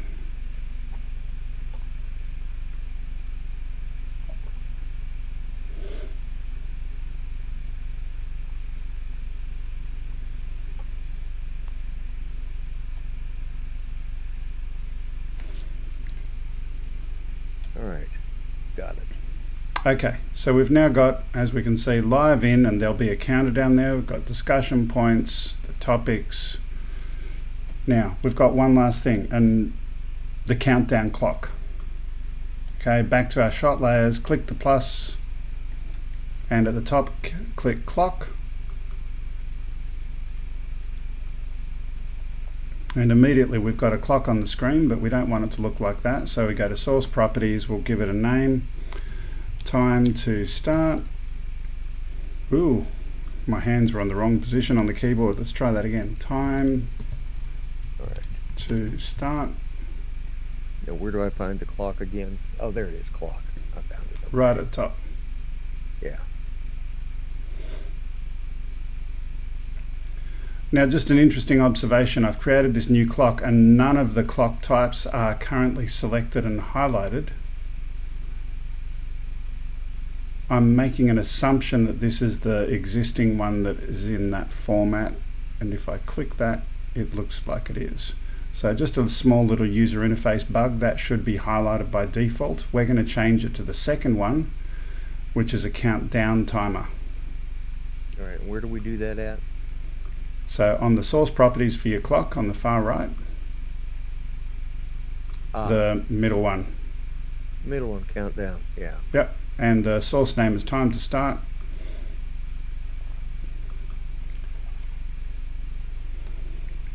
Now, we're going to set the time to 4 minutes and 26 seconds. Now, I'm curious, Matthew, you've got 4 minutes 26, but if we have a look at the live the moment shot down below, it says that that's 4 minutes 24. Was that deliberate? Just curious.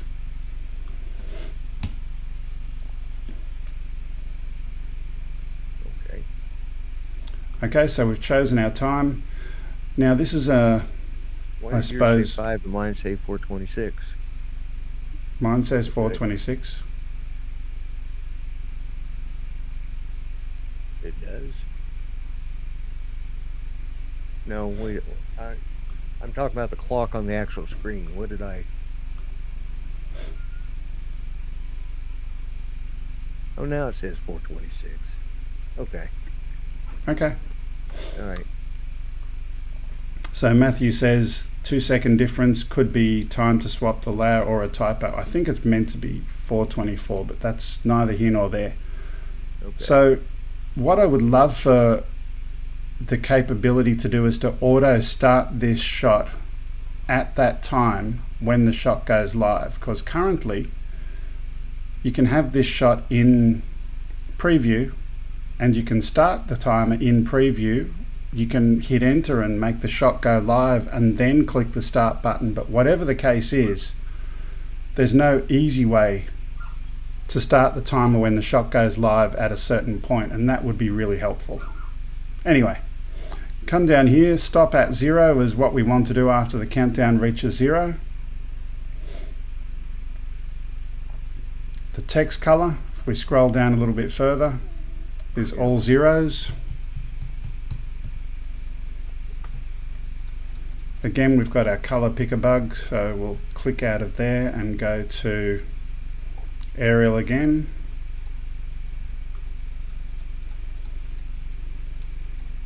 Okay. And set it to 32 point with a weight of 700.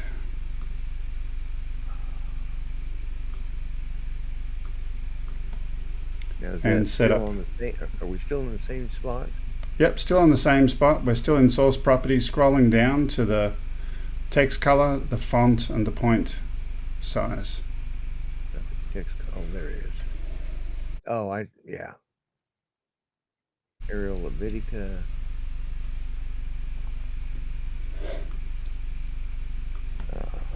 32 point.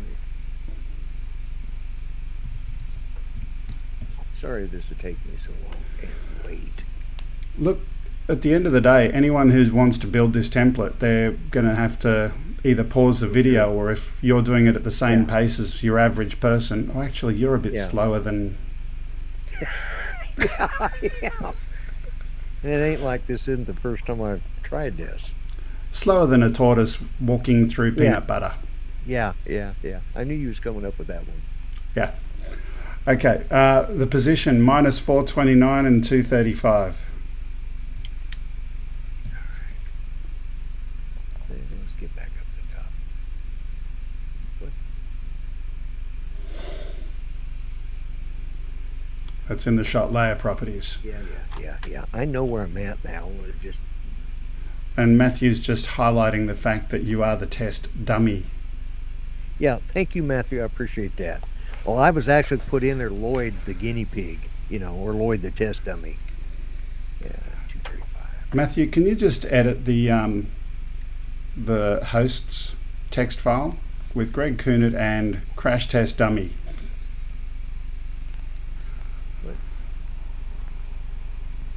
Thanks, Matthew.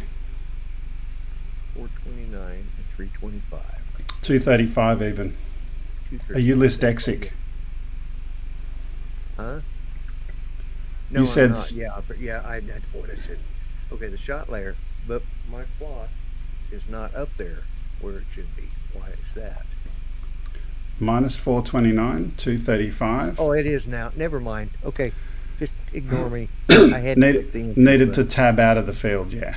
Yeah. There we go. Lloyd, I don't know if you can see my screen, but with Greg Kuhnert and test dummy.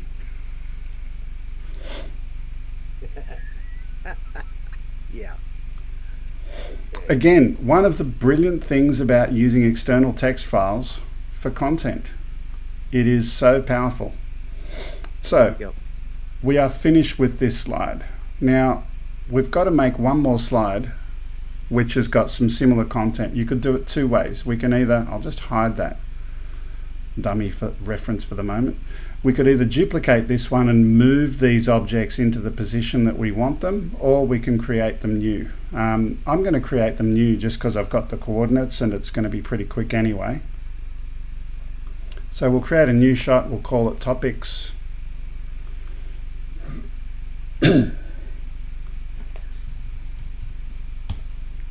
And we're going to create two objects.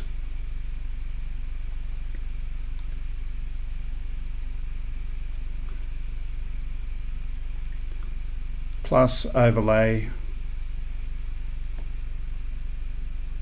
And we'll do topics text and topics header. Topics text. Add. Topics header. And add another one, which is topics header. Except I didn't spell that right, but that's okay. That's all right. Now, the only thing we need to change with these, it's pulled in everything else about these objects. The only thing we need to do is the shot layer properties. So the position, topics text, we're going to put at minus 351 and 110, and topics header, we're going to put that at minus 351 again and 297. So the purpose of this shot, if you can imagine that Greg is here in the placeholder, or this is here, or whatever is there, any of these different combinations and permutations of shots. And we've got this one coming through.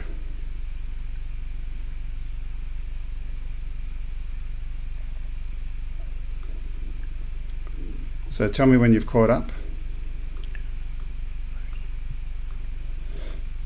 By the way, I just realized something, a mistake early on in putting this together. Have you got two shots on the bottom layer or one?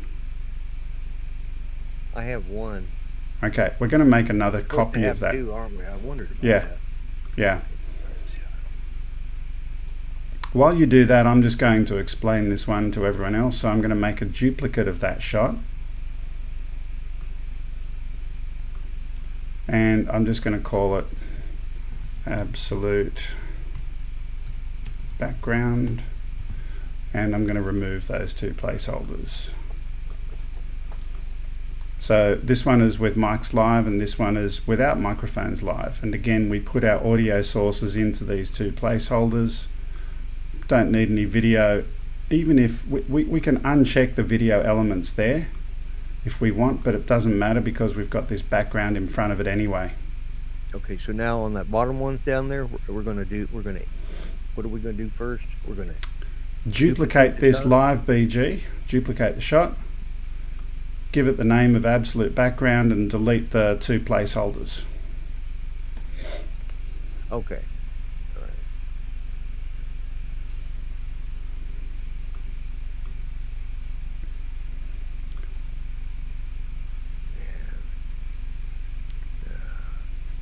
I think we've scared off a lot of people. Probably so. I probably think But they it's- like it. But it's real simple. If I can do it, so can anybody, and they can go back and watch this. You know, That's the whole thing. purpose of keeping this together, right, and recording this. Yeah.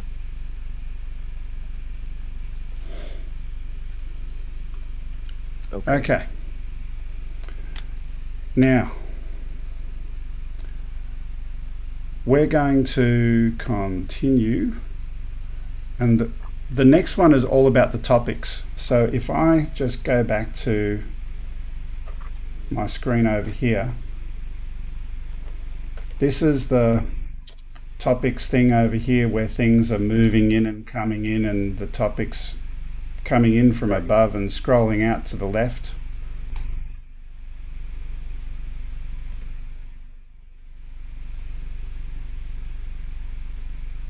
Oh, the text isn't scrolling out to the left. I'll fix that up later. Anyway, let's just quickly have a look at this. So what we need to do, there's a little trick here. We've got two shots and they're going to have the same media file. So this is our, where are we? Graphics in 720. So there's our media file. Okay, at what point, where is this? Oh, we made a Brand new shot, brand new shot. Okay. top layer. New text. No, No. this one is, click on the add media file. Oh.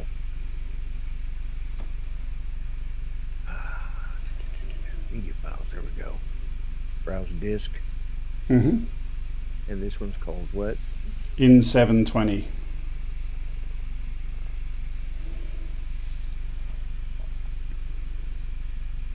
Oh, come on. And this is under graphics or templates? Graphics. Graphics.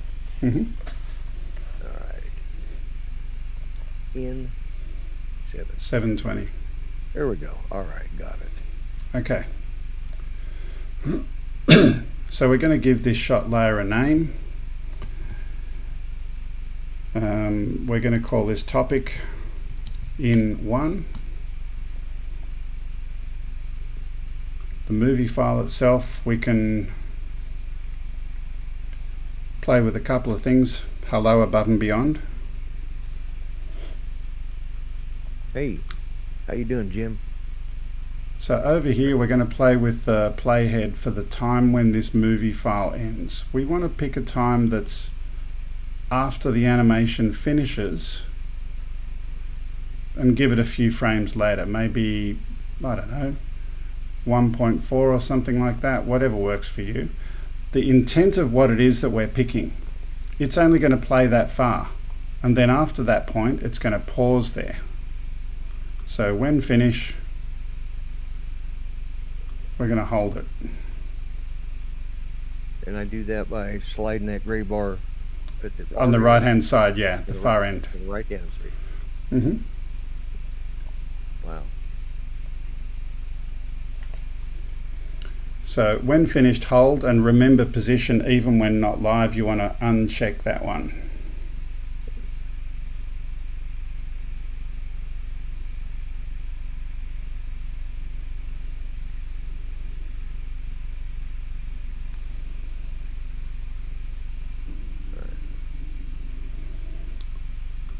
Next thing we're going to do is disable the fade in and fade out on transition properties for smooth transition.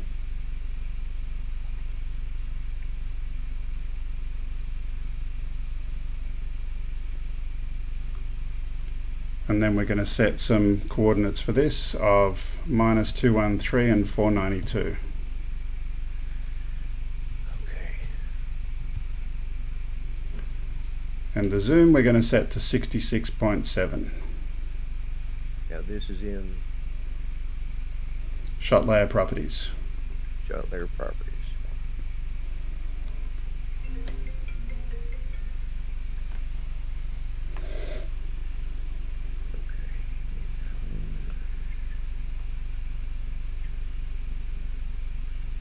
Where do I find the unchecked fade in fade out? Are we at that? We're not at that yet. We've passed that, so that was on the smooth yeah. transition properties. Yeah. Just uncheck the fade in, fade out.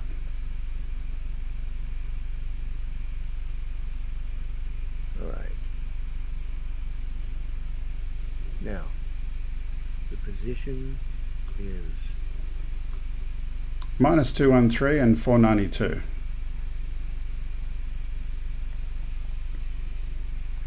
Man, I'm totally lost now. Okay, that's on shot layer properties. Share me your screen. Show me yours. All right. Yeah. Hang on a second. All right. This is where I'm at. Yep. Okay. All right. I've done this. Right. Mm-hmm. Okay. That's unchecked, yeah. Now go to the right. shot layer. Yep, and the position. Position. All right. Minus 213 and 492.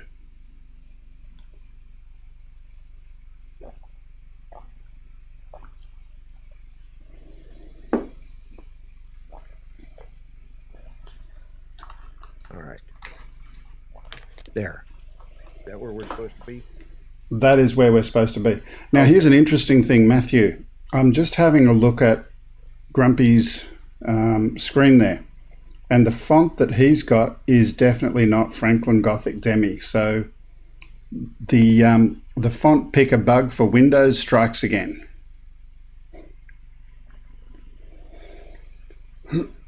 Anyway. Well, I downloaded it and everything, but that's... You downloaded it and you installed it, but it looks nothing like what the font is meant to look like. Oh, okay. So it just goes to show that there are some advantages to running OS X compared to Windows. Yeah, okay. Yeah, what's the next step? Okay, let's go back to my screen. All right. Okay. So we got up to, let's go back over here.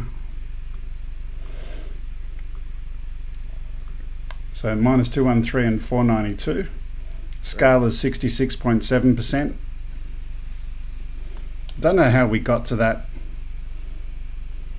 2/3. I know it's the difference between 1080 and 720, but that was what I saw in the original stuff that came in from Matthew. Okay. But it shouldn't need it because the video file is already 720, but who knows? It's fine. Maybe I've got something wrong. All right. Okay. So we've got that. You've got the scale. Now we're going to duplicate that entire shot. So click on it. Right. Duplicate shot. Yep. Okay. Okay, so here's our duplicate of the shot. Right. We're going to give it a new name, the shot layer. We're going to call this one topic 1 hold.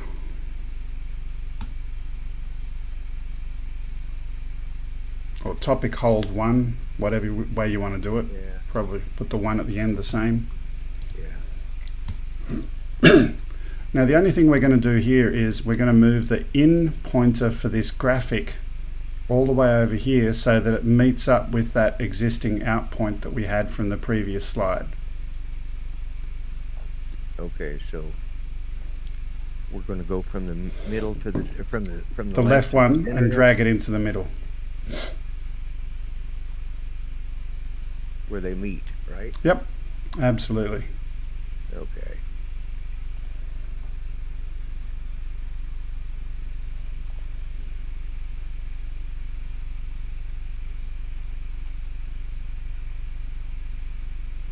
Okay, let's continue. Right. We're gonna. You're good with that? I think so. Okay. I'll show you what I've got. Well, I'm shared, so you should be able to look at my screen and see.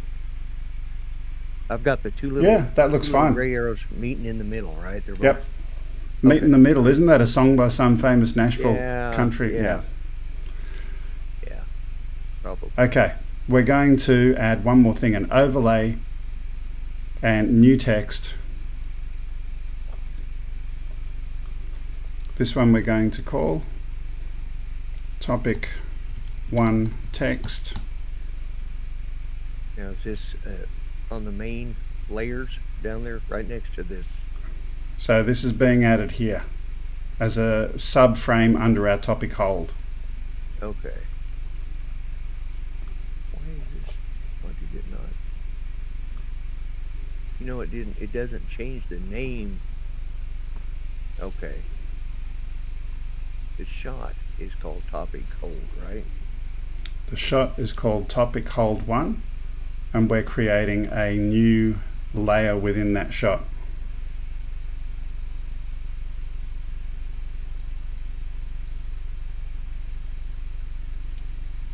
All right. Okay. Now, have I got this right? I've already got one. Did I do? 1, 2, 3, 4. Yeah, so in topic hold, that's fine. Right. Let me just send yours live so I can see it a little bit clearer. Okay.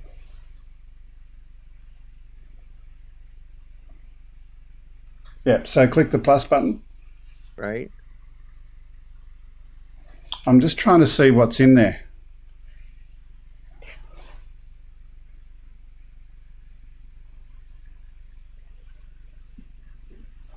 Yeah, it's hard for me to see. So let me just tell you, right? So the bottom object is in 720.mov, right? Where you went and joined the two together. Just cancel that. Is that a movie file or is that topic text? We're right What's here. that say? Yeah. This topic hold 1. Okay. Let's assume it's the movie file and you've just renamed it. That's fine. So click plus button. Yeah. Click the plus button. All right. New text, topic text 1 or topic 1 text or whatever. New text.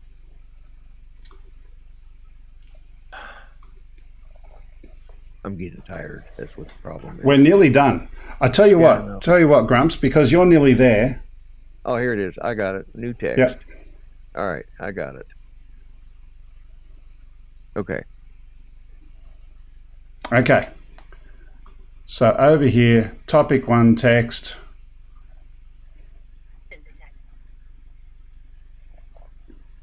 We're going to set a source file and pull it from topic 1 in our text directory.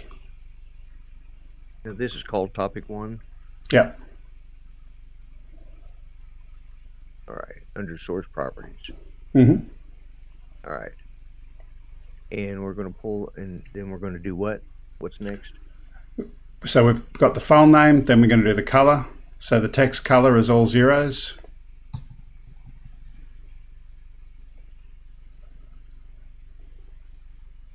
Change it to our font that we're using, which is the system font and Franklin Gothic Demi, but you can't do that anyway because it doesn't work on a Windows machine. Yeah. I'll still try.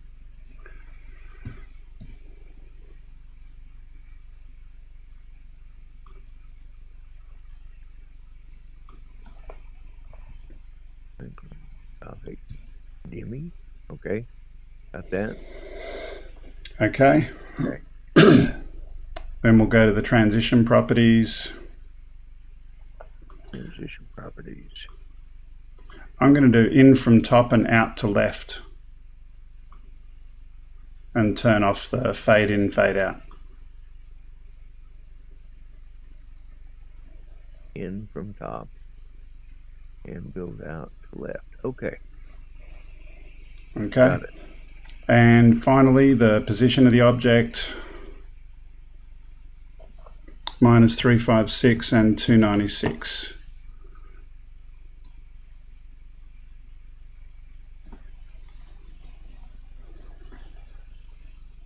All right. Okay. Now, you're definitely not using the Dropbox copy because I can see that you've got an earlier version of that file, but that's fine. We've got to the point right now where we've done everything. The only thing that's left to do really is join these two together into a playlist. And I'll quickly do that now, but here, before we do that, I'm going to share one other thing. Turn on the duplicate shot options and turn on the text one so that it makes new copies of the physical objects. Then we're going to duplicate this object. All right, how do I do that? So first of all, the duplicate shot options, right click on any shot, doesn't matter which one. Right. Shot options, turn on the text one. Turn on the text one. Okay. Mm-hmm. Click OK. Yep. Then we're going to say, right, let's duplicate topic in one. Duplicate shot. All Okay, right. you did the wrong one. I think you did the topic hold one. So we've got to do both of them. I'm going to share my screen just for a minute, just so that we can, because I know you've got your show coming up in a little while. Yeah. So I want to finish this off. I'm going to do it a little bit quicker to finish that. So duplicate that shot, and then we can do that again. Duplicate this one, and duplicate this one again, and again. Oh, okay. Yeah. Yeah. I see what So you're topic 1, topic 2, topic 3, topic 4, topic 4. and Yeah. I've got 5 topics. So we're going to do that again, and then this one as well, duplicate shot. Then we're going to merge them into playlists. So the hold goes on top of the in, done, like that. Then this one goes on top of this one, and so on. Now, I'm not going to bother doing all of the rest of those at the moment. You create playlists for each one of them. Right, right. But for this particular shot, we're going to edit the playlist. What are we going to do? At the end of that, we're going to hold, and we're going to do it as a smooth transition.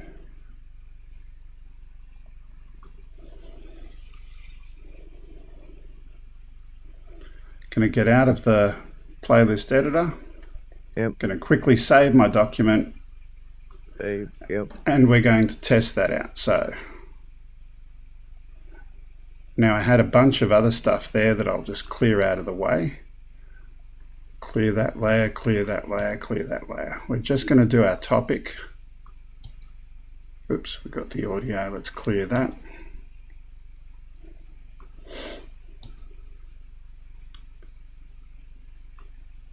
So it came in and the topic fell from above, and it will theoretically transition out to the left. But it's not. Oh.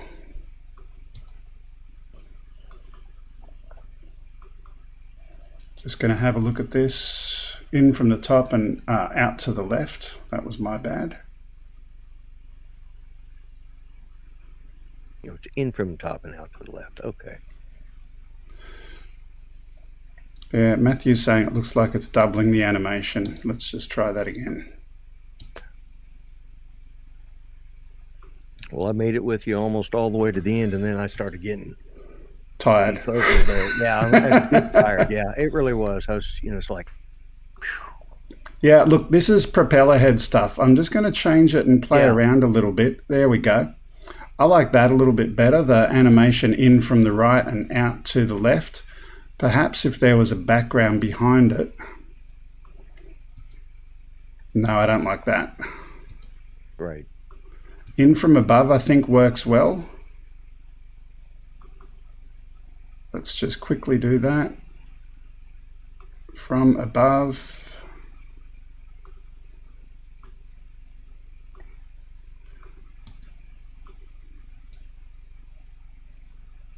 There we go. It fell in and it'll animate out to the left. I think that looks really, really cool. Yeah. So we've got to the end where we've now got our topic. We would have multiples, but we're not going to bother copying and changing each one of those today. Right. Now let's pretend it's show day. We get ready. We've got our absolute background shot up. We might have this one up with that. I don't know. We might have the clock ready to go. We go and start streaming on Wirecast. And then we'll click, oops, I've got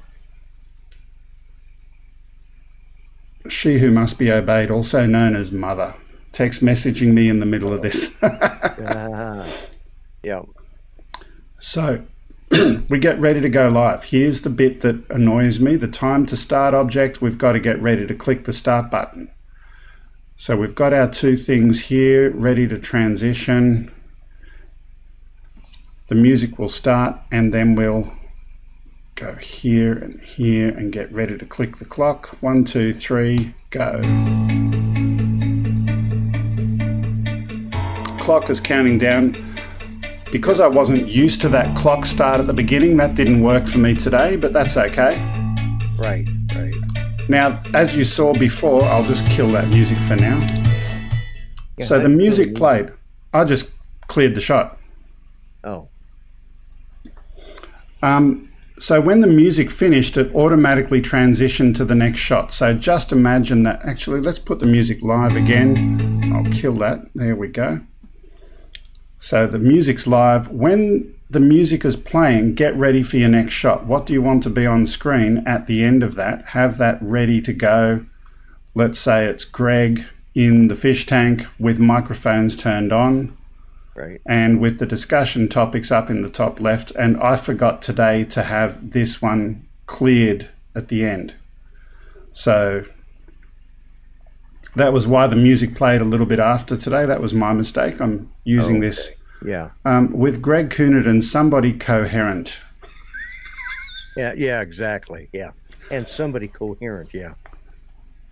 Thanks, Matthew.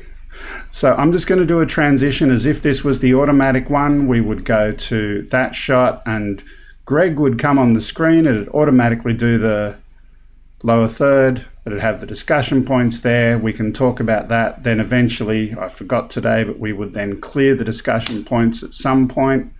Then we would go to our first topic playlist, and there it is over across the top, and so on and so on. So that's what I think is the ultimate Wirecast template. It's got a lot of features in it, a lot of tricks, the background, the auto transition, the animations, the playlist for the animation, doing all of this titling without Titler Live, using Dropbox to have text files that when you change them will automatically come in. So Matthew could change, for example, I'll go back over here.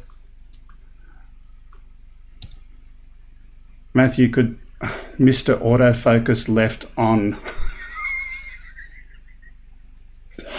He's already done it. I left the autofocus for this camera on. Oh, did you? Yeah, I did.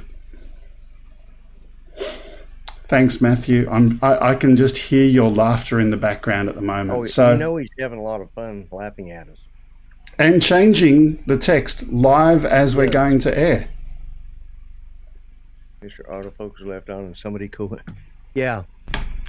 Yep. He's having fun. He's having. So I'm going to get my desktop off. Now I've got two of me. That's my bad. There we go. Now he can't do it anymore. And I'll clear that as well. Get rid of the topic. It's just the two of us. Grumpy, have you learned something today? Actually, I've learned a lot. I've learned that, I mean, it's very time intensive to build, you know, because I use sets that are already, you know, I just put in, drop in stuff and stuff like that. But we built this from the ground up. We did it in, what, 2 hours? You know, just a little over 2 hours. And, you know, a little bit, you know, I get used to doing it. I could do it a lot faster, you know, once you have done it on a repetitive scale. But, you know, you could have probably done it in an hour if you didn't have to wait on me. But, yeah, I learned a lot.